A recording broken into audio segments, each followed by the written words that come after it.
Well, Margo, it's all so incredible. It happened so suddenly. I mean, there I was, sitting there telling Draper how I was willing to make this move to New York when the phone rang. And it was New York? Yeah. I mean, I wasn't in the room when he took the call, but when I walked in and saw the look on his face. Well, what did he say? I mean, what was their reason for this sudden change of mind? I don't know, and I don't think Draper knows either. They said something about a policy decision. You know, one of those meaningless phrases that says absolutely nothing. Yeah, I see. Margo, he looked so stunned. I mean, there he was just sitting there on the sofa.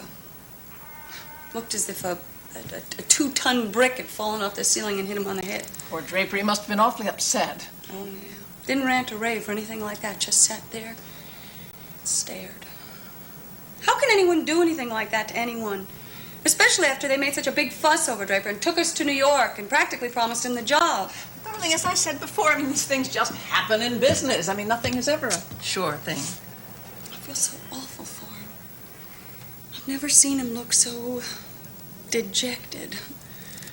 Oh, it was awful. I mean, I feel heartbroken for him. You know the worst part, though? What, darling? I don't know how to behave. I don't know how to react to him. I certainly don't know what to say. No matter what I say, it just doesn't sound right. It's always difficult to comfort someone. It's only natural. Yeah, but I don't know if I can comfort him. I don't know if I can make him completely believe that I'm sorry. I mean, that's what confuses me so much. Because I'm not really sorry it happened, not for me. I mean, I'm sorry for Draper. I'm horribly sorry for him. He wanted that job so much. But his not getting the job means that I don't have to leave Monticello. I don't have to leave my job, my family, my friends. It means I can stay where my home is.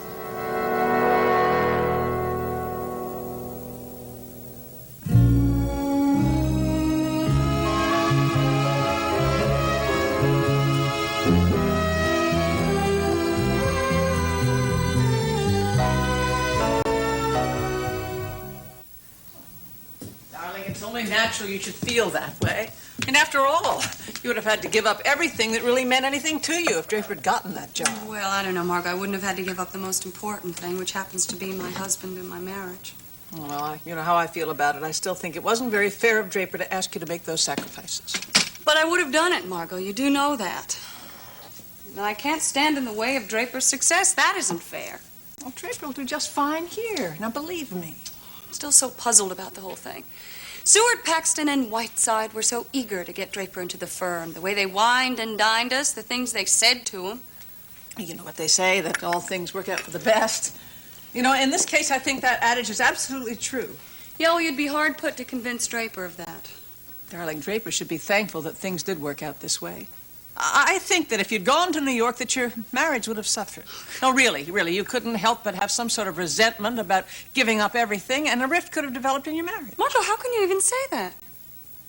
Besides, I mean, I don't want to sound selfish, but to tell you the truth, I'm kind of glad everything worked out this way. Oh, well, you just didn't want to lose the best assistant you've ever had. Yeah, say nothing of the best daughter I ever had. Oh, darling, I wonder if Draper really knows what kind of a special person you really are. Well, look, it's getting late. We've got a lot of work to do. We better head out to the studio. Yes, boss. Let me get my folder ready. You know, if you stand back and look at this very objectively, you'll see that I'm right. Oh, could this be this hour? Yes, Oscar? Oh, yeah? Oh, would you just tell him I'm busy? Oh, he did. Oh, all right. Send him up. Boy, that's a dandy way to start the morning. What was that all about? It seems Antoine is about to pay me a visit. Well, you always tell me what a charming man he is. You don't seem too pleased about seeing him. No, I have a feeling this isn't going to be a very pleasant conversation. What does he want to talk about? Leaving the Unicorn. Antoine's quitting? No, he already quit. Really? Yes, just before he was fired. Oh, well. You want to know what happened? I'll tell you all about it much later, darling. But for now, why don't you just wait in the car? I don't think this will take very long. Well, maybe I should stay here. It might deter him from making a scene. Don't worry. I think I can handle Antoine. Margo, we must talk. Yes, April, wait for me downstairs. I'll just be a moment. Well, Antoine, can I get you a little coffee? Would you like that?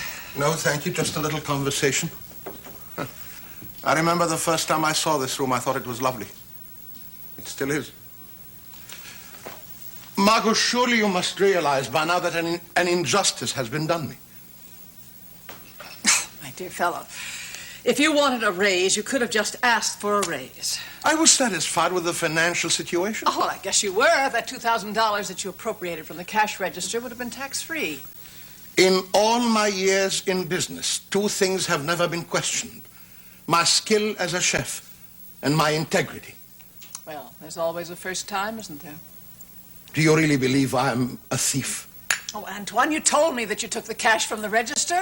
I also told you why I took it. For heaven's sakes, why don't you be man enough to admit what you've done and stop trying to push the blame off to someone else? Margo, I swear to you, Elliott told me to take that money. Oh, in lieu of an on-the-books salary increase, right? Yes.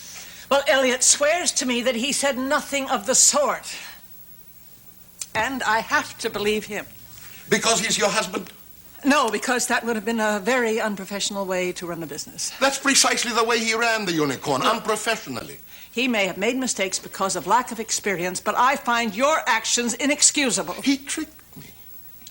I was tricked into taking that money. It was a setup simply to get me out of your husband's hair. How do you figure that? Well, it's no secret we were always disagreeing about things, to put it mildly. Well, you both have strong egos. I guess running the club went to his head. The title manager seemed to mean that any decision he made, however ludicrous, couldn't be questioned. We were constantly at one another's throat. And, well, last night, I guess he decided to go for the jugular. You're accusing my husband of lying to me. Margo, it's simply that he wanted a free hand, a completely free hand. The only way to do that was to get me out of the picture altogether. I was framed. These are very serious accusations, Antoine. The only crime I am guilty of is trying to safeguard your interests. Margo, look at me, look at me. Do you honestly believe there is a single crooked bone in this fat body? Well, it is still your word against Elliott's. Now, how do you suggest that I get to the bottom of this thing? Look, I'll do anything you want. Call the police, have me strapped into one of those lie detector things. I sure have nothing to hide, which is more than I can say for that gigolo. That gigolo happens to be my husband. I'm sorry, Margo. I think you had better leave, Antoine. Margo, will you please face facts? Get that husband of yours off the pedestal you've put him, before it's too late. I don't have to listen to this in my own home. Where's Elliott? I want to see him. You will not. You will leave here immediately, or I'll have you thrown out. Look, he cost me my job and he's tarnished my name beyond repair. I am not leaving here until I tell him exactly what I think of him.